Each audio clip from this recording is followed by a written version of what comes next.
Hello students, मैं doctor साबजीत राला। आज हम मेरे साथ पढ़ेंगे geometrical isomerism. So what is geometrical isomerism?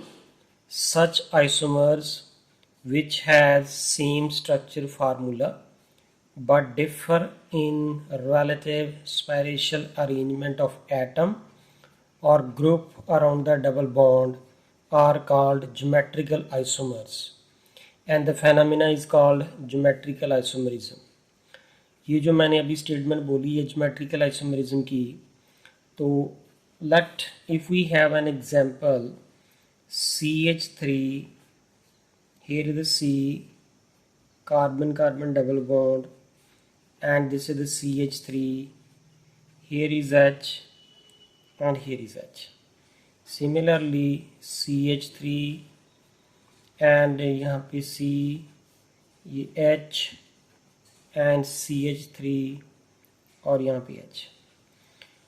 अब यहाँ पे देखें, अगर स्टेटमेंट को बड़ी अच्छी तरह से हम इस दो एग्जाम्पल से समझ सकते हैं, तो वो यहाँ पे ये कह रहे हैं कि such isomer which have same structure formula. अब यहाँ पे दोनों का देखें सेम स्ट्रक्चर फार्मूला है, यहाँ पे भी CH3 यहाँ पे देखें इसकी स्ट्रक्चर में कोई फ़र्क नहीं है, बट अरेंजमेंट में फ़र्क है। But differ in the relative spatial arrangement of atom। सिर्फ ये वाली जो दो आइसोमर हैं, इसके जो एटम्स हैं, ये देखिए यहाँ पे दो हाइड्रोजन एटम लगे हैं और इसको हम बोलते हैं ग्रुप। यहाँ पे डेफिनेशन में भी कहा गया है कि स्पैटिशियल अरेंजमेंट ऑफ एटम और ग्रुप। तो जहाँ तो ये जो एटम है इनका अरेंजमेंट स्पेस में डिफरेंट हो जाए। यहाँ पे देखिए दोनों एच जो हैं वो सेम साइड पे हैं। अगर एक एच इसकी अपोजिट चला गया, ये देखिए यहाँ पे ये एच और ये हाइड्रोजन एटम दोनों एक दूसरे के अपोजिट है, then we to say arrangement of this hydrogen atom or this hydrogen atom in the space is different. Similarly, arrangement of this group and this group is in the space is different. But exactly the structure formula of this and this is the same. अगर मैं इनका नाम बोलूँ तो ये क्या हमारे पास क्या बना, 1 2 3 4। here is 1 2 3 and 4। लेकिन अगर यहाँ पे 4 कार्बन है तो हम उसको क्या बोलते हैं, it is called here but. And second carbon क्या क्या लगा हुआ है, डबल बॉन्ड, तो इट्स कॉल्ड ब्यूट 2ईन। सिमिलरली ये भी तो इससे भी यही सेम चीज़ है, इट इज ब्यूट एंड 2ईन। दोनों का नाम सेम है, दोनों की स्ट्रक्चर सेम है, but differ in the arrangement of atoms. यहाँ पे देखिए ये different in the arrangement of the atom, यहाँ पे देखिए ये डिफरेंट है और यहाँ पे ये इससे ये डिफरेंट है। सो डिफर इन द एटम और the group around the double bond. यहाँ पे स्टेटमेंट में कहा गया कि अराउंड द डबल बॉन्ड। ये देखिए कार्बन कार्बन डबल बॉन्ड के अक्रॉस जो अरेंजमेंट एटम का है वो डिफरेंट है। यहाँ पे देखें ये कार्बन कार्बन डबल बॉन्ड के अराउंड, यहाँ पे दोनों मिथाइल सेम साइड पे हैं, यहाँ पे दोनों हाइड्रोजन सेम साइड पे है। यहाँ पे carbon carbon double bond across the double bond, ये दोनों मिथाइल एक दूसरे के अपोजिट हैं, ये दोनों एच एक दूसरे के अपोजिट है। देन मीन टू से कि अक्रॉस द डबल बॉन्ड देखना है, are called geometrical isomers and phenomena is called as the geometrical isomerism. So from these two example it is clear that कि जो हमारे पास अरेंजमेंट ऑफ एटम और group जो है of around the double bond are the differ in the space is called as the geometrical isomerism.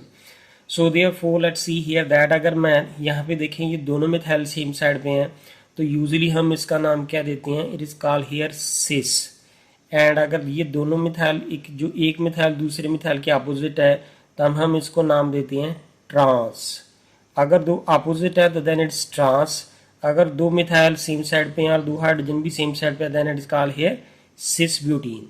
So these are the just introduction of this geometrical isomerism, that the compound which have the same structure formula but differ in the relative spatial arrangement of the atom or group around the double bond are called geometrical isomerism.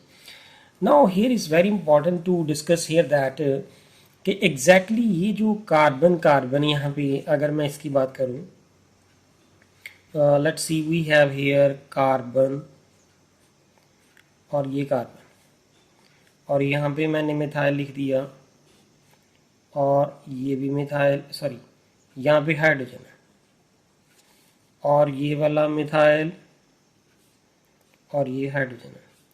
Exactly student मैं यहाँ पे ये बताना चाहता हूँ कि ये वाला जो बॉन्ड है वो सिंगल है। अगर ये बॉन्ड सिंगल है तो यूजली इस कार्बन की और इस कार्बन के पास यहाँ पे एक एटॉमिक ऑर्बिटल ऐसा होता है कि जो एटॉमिक ऑर्बिटल जो है वो अनहाइब्रिडाइज्ड है, ये वाला। तो इस कार्बन की यहाँ पे हाइब्रिडाइजेशन कितनी है, इस कार्बन की sp2, ये वाली कार्बन की भी हाइब्रिडाइजेशन कितनी है sp2। So these are the sigma bond 1, this 2 and this 3, these are sigma bond। here is this 1, ये 2 और ये वाला sigma bond। so therefore this carbon atom has one unhybridized p orbital and carry one electron। ये जो unhybridized p orbital है उसके अंदर एक इलेक्ट्रॉन है। similarly this carbon has one unhybridized orbital and they carry one electron। so these atomic orbital of the carbon atom are the equal in size and therefore the overlap sidewise। यहाँ पे the overlap कर देते हैं sidewise। when the overlap sidewise then resulting into formation of what, double bond। यहाँ पे देखें, यहाँ ऊपर मैंने डबल बॉन्ड बना रखा है। दैट मीन टू से कि ये जो कार्बन कार्बन के बीच में ये जो डबल बॉन्ड है, नीचे वाला सिग्मा ऊपर पाई है, तो दिस कार्बन बॉन्ड जो डबल बॉन्ड पाई बॉन्ड है, this is form by the sideways overlapping of the p atomic orbital of the two carbon atom. जो यहाँ पे इस कार्बन एटम का एक p अनहाइब्रिडाइज्ड p ऑर्बिटल है और इस कार्बन का अनहाइब्रिडाइज्ड p ऑर्बिटल है, वो साइडवाइज ओवरलैप करती है। तो therefore we will get here pi bond here. So similarly इसी तरह से हमारे पास ये ट्रांस में भी होगा। तो ट्रांस में भी ऐसा होगा, यहाँ पे CH3 और अगर यहाँ पे कार्बन है, यहाँ पे सिंगल बॉन्ड है, हियर इज H और यहाँ पे CH3 और यहाँ पे H। सिमिलरली यहाँ पे भी एक कार्बन के पास एटॉमिक ऑर्बिटल है और यहाँ पे भी। तो इस कार्बन के पास यो है, ये वाली जो है एक एटॉमिक, ये जो कार्बन का एक एटॉमिक ऑर्बिटल है उसके पास एक इलेक्ट्रॉन है और इसके पास भी एक इलेक्ट्रॉन है। ये दोनों साइड वाइज ओवरलैप कर जाते हैं above and below the plane and resulting into formation of what here, pi bond. तो यहाँ पे जो पाई बॉन्ड है वो इसके ट्रांस के अंदर इस तरह से ही बनता है। ना द क्वेश्चन इज देयर कि ये जो कार्बन कार्बन डबल बॉन्ड है, इसको हम बोलते हैं कि it is called the hindered rotation. So carbon carbon double bond जो है वो हिंडर्ड रोटेशन क्यों होती है। अब हमने ये पढ़ना है कि why it is the hindered rotation. मान लीजिए कि हमारे पास ये वाला जो कार्बन है, अगर मैं इसी की बात कर लूँगी, ये कार्बन और ये दूसरा। अब यहाँ पे मैंने लगा रखा है मिथाइल और यहाँ पे हाइड्रोजन और यहाँ पे CH3 और यहाँ पे हाइड्रोजन। अगर तो ये कार्बन कार्बन ये जो आपस में ये एटॉमिक ऑर्बिटल ओवरलैप कर रहे हैं, तो अगर तो ये सेम ओवरलैप करेंगे तो पाई बॉन्ड बनेगा। जैसे हम ऊपर डिस्कस कर चुके हैं कि ये जो p एटॉमिक ऑर्बिटल है ये वाला, ये दोनों का सेम ओरिएंटेशन है। अगर सेम ओरिएंटेशन होगा, they are lying parallel to each other, यहाँ पे देखिए दोनों एक दूसरे के सेम साइज हैं और therefore they overlap and resulting into formation of pi bond. लेकिन अगर ये पाई बॉन्ड बन चुका है, बना हुआ है, तो आप इस पाई बॉन्ड को रोटेट नहीं कर सकते। क्यों नहीं रोटेट कर सकते? क्योंकि अगर इस p एटॉमिक ऑर्बिटल को मैंने यहाँ पे इस तरह से बना रखा है और दूसरे एटॉमिक ऑर्बिटल को मैं यहाँ पे रोटेट कर रहा हूँ, इस वाले को रोटेट कर रहा हूँ, तो रिजल्टिंग इनटू कि ये वाला जो हमारा ये वाली जो कार्बन का p एटॉमिक ऑर्बिटल है, अगर इसको हम रोटेट करेंगे तो इसकी इलेक्ट्रॉन डेंसिटी जो है it will be lie like this way, कि ये यहाँ पे इस तरफ इलेक्ट्रॉन डेंसिटी शेयर कर दे, ये वाला।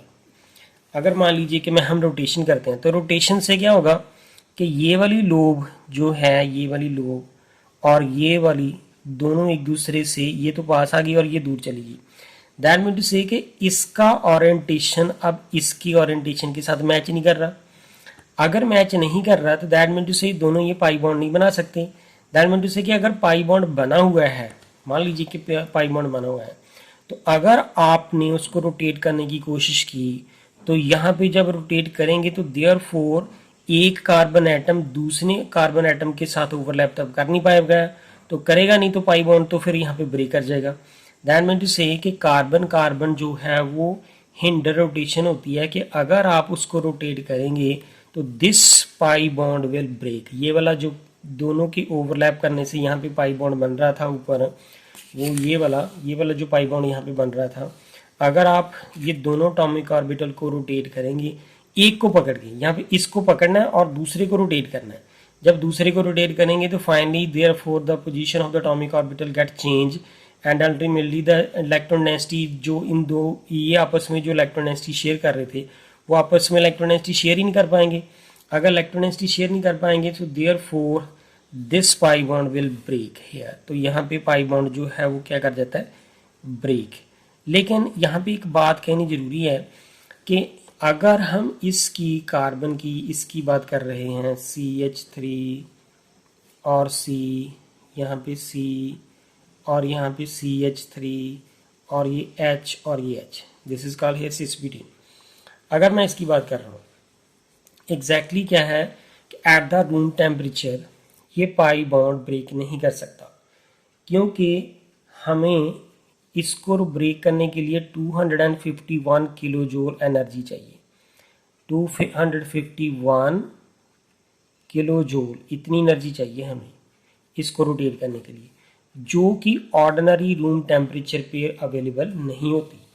ये वाली एनर्जी चाहिए 251 किलो जूल मोल इनवर्स। ये वाली एनर्जी अगर ये मॉलिक्यूल आपस में कोलाइड करेंगे तो with help of the collision जो है इतनी एनर्जी नहीं आ सकती। सो देयरफॉर अगर हम इसको हीट करेंगे तो अगर हीट करेंगे देन इतनी एनर्जी अटेन होगी, तो ये पाई बॉन्ड जो है वो ब्रेक कर जाएगा। दैन मीन से कि द पाई बॉन्ड जो है carbon carbon double bond not easily break, but उसको ब्रेक करने के लिए 251 किलो जूल एनर्जी चाहिए। तो जब वो एनर्जी मिलेगी तब ये जाके बॉन्ड ब्रेक करेगा। तो अगर ब्रेक करेगा दैट मीन टू से कि जो कार्बन कार्बन आपस में यहाँ पे इलेक्ट्रॉन डेंसिटी शेयर कर रहे हैं, तो वो इलेक्ट्रॉन डेंसिटी तब यहाँ पे ब्रेक कर जाएगी and therefore the pi bond will break. और हम पहले भी ये डिस्कशन कर रहे थे कि कार्बन कार्बन जो है वो हिंड रोटेशन की होती है कि अगर हम इसको रोटेट करेंगे तो therefore double bond will break and the electron density between the two nuclei of the carbon atom will break, and therefore it is said that the carbon carbon double bond is the hinder rotation. So thank you student, अगर आपको मेरी video पसंद आए please इसे like करें and subscribe करें मेरे channel को और कमेंट करके बताएं। Thank you students.